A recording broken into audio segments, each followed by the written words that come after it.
यहां आदि इब्ने उमैर है, जंग बदर में गिरफ्तार करके लाए जाते हैं।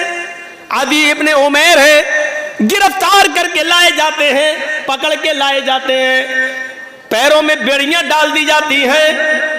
ये आदि इब्ने उमैर मुसाब इब्ने उमैर के भाई हैं, भाई मोमिन है और आदि काफिर है। मुसाब सहाबी और आदि काफिर, दोनों भाई हैं, सगे भाई हैं। अल्लाह के नबी सल्लल्लाहु अलैहि वसल्लम ने फरमाया कि जो गिरफ्तार करके काफिर लाए गए उनके पैरों में बेड़ियां डाल दो। आदि के पैरों में जब बेड़ियां डाली जाने लगी तो मुसाब इब्ने उमैर वहीं खड़े हो गए और जो उनके पैरों में बेड़ियां डाल रहा था सहाबी, आदि इब्ने उमैर के पैरों में वहीं खड़े होकर मुसाब इब्ने उमैर कहने लगे, आए सहाबी अपने दोस्त से, आए दोस्त इसके पैरों में बेड़ियां जरा टाइट डालो, यहां से कस दो, मैं इसको अच्छी तरीके से जानता हूं, ये लॉक तोड़ने में, जंजीर तोड़ने में बड़ा माहिर है, यहां से टाइट कर दो वरना ये तोड़ के भाग जाएगा। जब मुसाब इब्ने उमैर ये कह रहे थे कि इसके पैरों में यहां से टाइट करो, यहां से टाइट करो, यहां से लॉक लगाओ, तो आदि इब्ने उमैर को इतना गुस्सा आ रहा था कि मारे गुस्से के आदि चीख पड़ा, आए मुसाब तुझे शर्म आनी चाहिए, तू उसी उमैर का बेटा है जिसका बेटा मैं हूं, तेरी रगों में उसी बाप का खून दौड़ रहा है जिसका खून हमारी रगों में दौड़ रहा है, लेकिन आज तुझे भाई कहते हुए शर्म आ रही है। तेरी गैरत कैसे गवारा कर रही है कि तेरी आंखों के सामने तेरे सगे भाई के पैरों में बेड़ियां डाली जा रही हैं और तू देख रहा है खड़े होकर, और देख ही नहीं रहा है बल्कि मशवरा दे रहा है कि यहां से टाइट करो। थूकता हूं तुझ पर, भाई कहते हुए शर्म आती है तुझे। इधर मुसाब इब्ने उमैर कहते हैं, चुप, खामोश, तू भाई है मेरा? नहीं, तू मेरा भाई नहीं है। आदि कहता है, क्या उमैर तेरा बाप नहीं है? क्या मेरी मां तेरी मां नहीं है? क्या उमैर का खून तेरी रगों में नहीं दौड़ रहा है? क्या मेरी मां का दूध तेरी रगों में खून बनकर नहीं दौड़ रहा है? जवाब दिया, उमैर मेरा बाप है, ये सच है। तेरी मां मेरी मां है, ये सच है। तूने और मैंने एक ही मां का दूध पिया है, ये भी सच है। तेरी और मेरी रगों में एक ही बाप का खून दौड़ रहा है, यह भी सच है। लेकिन यह सच नहीं है कि तू मेरा भाई है। जानता है मेरा भाई कौन है? आदि ने कहा, फिर कौन है अगर मैं तेरा भाई नहीं हूं? मेरा भाई वो है जो तेरे पैरों में बेड़ियां डाल रहा है? ये तेरा भाई है? हाँ, इसलिए कि मेरे भाई ने कलमा पढ़ा है, अशहदु अल्ला इलाहा इल्लल्लाह व अशहदु अन्ना मुहम्मदन अब्दुहु व रसूलुहु। बुखारी शरीफ की हदीस के इस वाक़े से हमें यह पता चलता है मेरे भाइयों कि इस्लाम लाने के बाद, ईमान कलमा पढ़ने के बाद, ला इलाहा इल्लल्लाह मुहम्मदुर रसूलुल्लाह का इकरार करने के बाद, इस्लामी रिश्ते से कलमे की बुनियाद पर अपने एक साथी की जो इज्जत होती है वो फिर सगा भाई भी वो दर्जा नहीं रखता है। क्या जवाब दिया? खूनी रिश्ते को कुर्बान कर दूंगा, लेकिन कलमे की बुनियाद पर ये मेरा भाई है, इस रिश्ते को मैं कुर्बान नहीं करूंगा। आए आदि, तू मेरा भाई नहीं, मेरा भाई वो है जो मेरे पैरों में बेड़ियां डाल रहा है, इसलिए कि इसने कलमा पढ़ा है, अशहदु अल्ला इलाहा इल्लल्लाह व अशहदु अन्ना मुहम्मदन अब्दुहु व रसूलुहु। इस कलमे की बुनियाद पर ये मेरा भाई है, तू भाई नहीं है। ये होता है इस्लामी रिश्ता। और इस्लामी रिश्ता इतना अहम होता है कि उसके लिए खूनी रिश्ते को कुर्बान कर दिया जाता है। अरे कम से कम उतना ही करो जो अपने लिए पसंद करो, वो अपने भाई के लिए पसंद, अपने मुसलमान भाई के लिए पसंद कर लो, यही काफी। इतना ही करो। आज के जमाने में सईद इब्ने जुबैर को हज्जाज इब्ने यूसुफ की पुलिस ढूंढ रही थी। सईद इब्ने जुबैर को हज्जाज इब्ने यूसुफ की पुलिस ढूंढ रही थी। हुक्म था उसको पकड़कर जिंदा मेरे पास लाओ, उसको कत्ल किया जाएगा। सईद इब्ने जुबैर बड़े नेक आदमी थे, लेकिन हज्जाज इब्ने यूसुफ ने बड़े नेक लोगों को ही कत्ल किया है। एक एक करके न जाने कितने सहाबा को उसने कत्ल किया है। हज्जाज इब्ने यूसुफ ने सईद इब्ने जुबैर को पुलिस ढूंढ रही थी, पुलिस तलाश कर रही थी, लेकिन सईद इब्ने जुबैर किसी के हाथ नहीं लग रहे थे।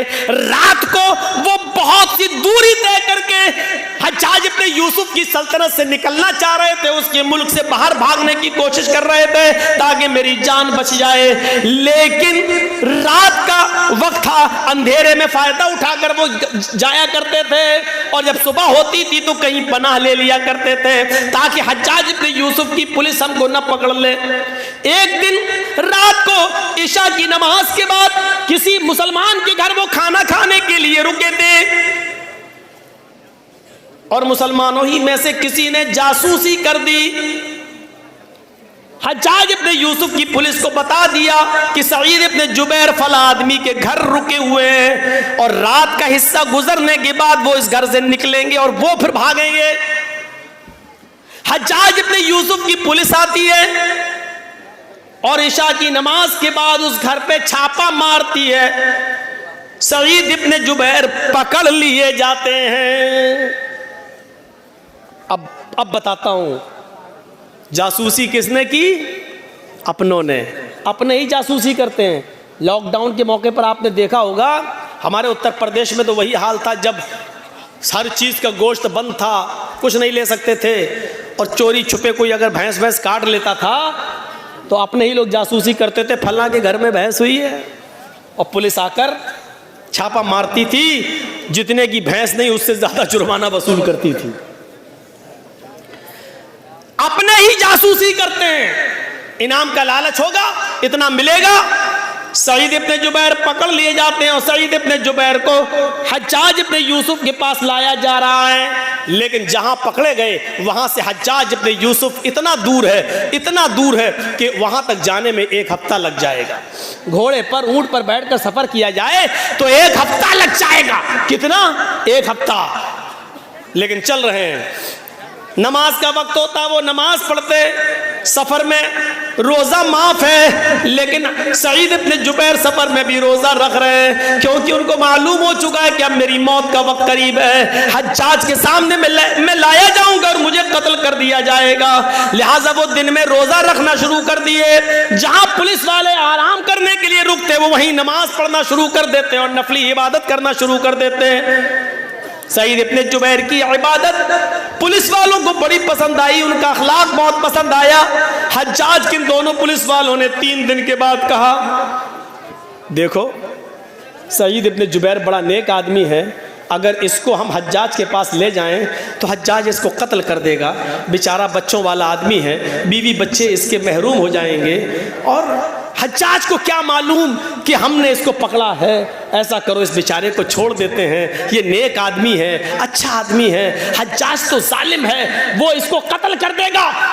इन दोनों पुलिस वालों ने आपस में सलाह और मशवरा किया कि इस नेक आदमी के कत्ल की जिम्मेदारी हम अपने ऊपर न लें, छोड़ देते हैं इसको।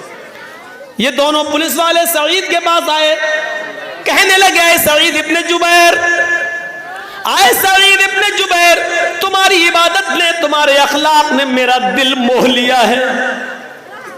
हम नहीं चाहते कि तुम्हें हज्जाज के पास लेकर चले, मेरा दिल चाहता है कि तुम्हें हम छोड़ दें। आए हज्जाज, ये रात का वक्त है, अंधेरे का फायदा उठाओ और तुम निकल जाओ। हज्जाज को तो मालूम नहीं है कि मैंने तुम्हें गिरफ्तार कर लिया है। हम उसके पास जाएंगे और कह देंगे कि हमें सईद इब्न जुबैर मिले ही नहीं।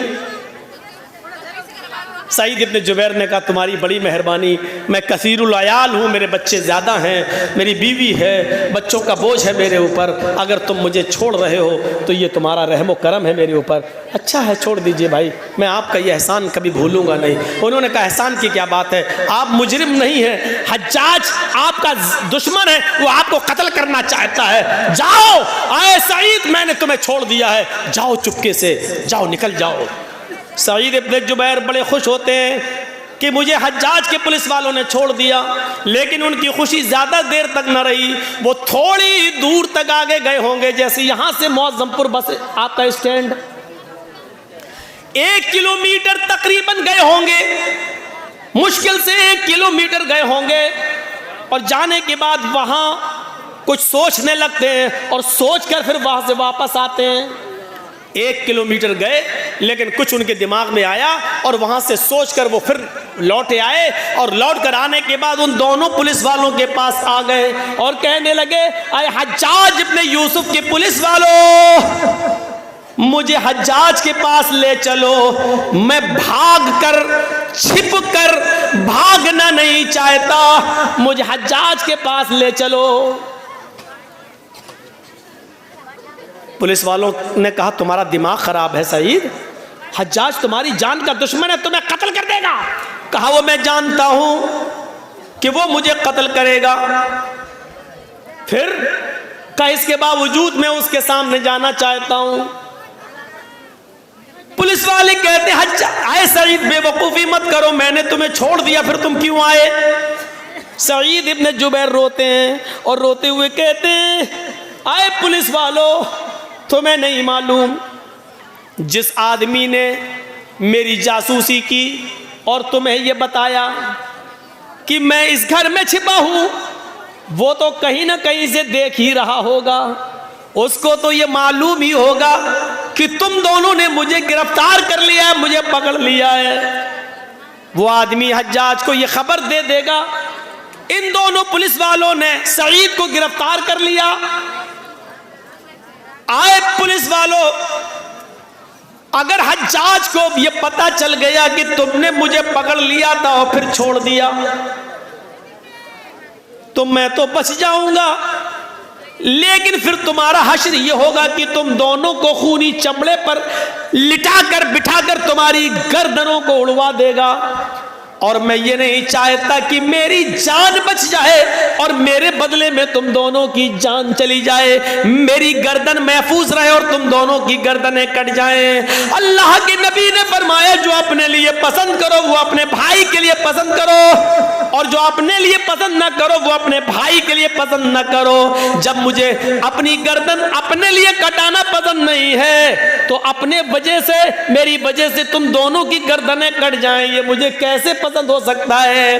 अगर मेरी बीवी बच्चे हैं तो आपके भी तो बीवी बच्चे हैं, फिर मेरे बीवी बच्चों में मैं खुश रहूं और तुम दोनों की जान जाए और तुम दोनों की बीवी बच्चे एक दूसरे के ऊपर बोझ बन जाएं, ये इस्लाम ने नहीं सिखाया, ये हमारे नबी ने नहीं सिखाया। आए हज्जाज के पुलिस वालों, मुझे हज्जाज के पास लेकर चलो। इसके बावजूद उन दोनों ने समझाया, लेकिन नहीं माने सईद इब्ने जुबैर, हम अपने लिए तुम्हारी ज़िंदगी ख़तरे में नहीं डाल सकते हैं। आखिरकार ज़िद करते रहे और वो दोनों पुलिस वाले उनको पकड़कर हज्जाज के सामने ले आए। हज्जाज ने कहा बहुत बहुत मुबारक, तुम इनको पकड़ कर लाए हो, तुम्हें इनाम से नवाजा जाएगा। और कहा कोई ख्वाहिश है तुम्हारी? उन्होंने वही ख्वाहिश जाहिर की कि हमें 2 रकात नमाज पढ़ना है। कहा पढ़ लो। खूनी चमड़ा बिछा दिया गया, कुछ खाना है कुछ पीना है? कहा नहीं। क्यों? आखिरी तमन्ना तो सबसे पूछी जाती है, कुछ खाना हो पीना हो तो बता दो। सईद इब्ने जुबैर ने कहा इन्नी साइमुन, मैं रोजे से हूं। हज्जाज इब्ने यूसुफ ने कहा चलो, पीछे से हाथ बांध दिए गए, खूनी चमड़ा बिछा दिया गया, गर्दन नीची कर दी गई और हज्जाज के एक जल्लाद ने पूरी ताकत के साथ अपनी तलवार चलाकर सईद इब्ने जुबैर को एक ही बार में उनकी गर्दन को उनके तन से जुदा कर दिया। पूरा वाक़या बताने का मेरा मकसद सिर्फ यह है कि सईद इब्ने जुबैर ने अपनी गर्दन कटाना गवारा कर लिया, लेकिन अपनी वजह से उन दोनों मुसलमान पुलिस वालों की जिंदगी खतरे में नहीं डाली। ये मुसलमान होता है जो अपनी वजह से दूसरे को मुसीबत में नहीं डालता है, जो अपनी वजह से दूसरे को तकलीफ में नहीं डालता है। वो मुसलमान ही क्या जिसकी वजह से दूसरे को तकलीफ पहुंचे। और हम तो उस वक्त सबसे ज़्यादा खुश होते हैं जब हमारी वजह से हमारा पड़ोसी बेचैन हो, बेचैन हो। उस ज़माने में क्या हाल था, एक आदमी के घर में बहुत से चूहे थे जो उसको तंग करते थे। उसने लोगों से पूछा मैं क्या करूं बताओ। किसी ने कहा एक बिल्ली ले आओ, बिल्ली पाल लोगे चूहों को खाती रहेगी। उसने कहा ये तुमने सही मशवरा दिया। 3-4 दिन के बाद उसी आदमी ने पूछा क्या हुआ, बिल्ली लाए? उसने कहा नहीं लाए। कहा फिर क्या हुआ? क्या हुआ, चूहे हैं अब क्या करेंगे? तो कहा बिल्ली क्यों नहीं लाते हो? कहा मैं बिल्ली खरीदने का इरादा किया कि मैं बिल्ली लाऊं और पाल लूं, लेकिन ये सोच कर नहीं लाया कि जब मेरे घर में बिल्ली आ जाएगी तो कुछ 2-4 चूहों को खा लेगी और बहुत से चूहे तो डर के मारे मेरा घर छोड़ देंगे और भाग जाएंगे, और वो घर छोड़कर भागेंगे तो मेरे पड़ोस में घुस जाएंगे। और अल्लाह के नबी ने फरमाया पड़ोसियों का बहुत बड़ा हक है। जो चीज मैं अपने लिए पसंद नहीं करता हूं, चूहे वो डर के मारे मेरे पड़ोस के घर में पहुंचकर उनको वही तकलीफ दे जो मेरे घर में मुझे तकलीफ दे रहे हैं। तो ये भी तो सही नहीं है कि मैं अपनी तकलीफ से बच जाऊं लेकिन अपनी तकलीफ अपने पड़ोसी को दे दूं। ये कौन सा ईमान था यार, ये कौन सा जज्बा था? है? इस जज्बे को क्या कहेंगे आप?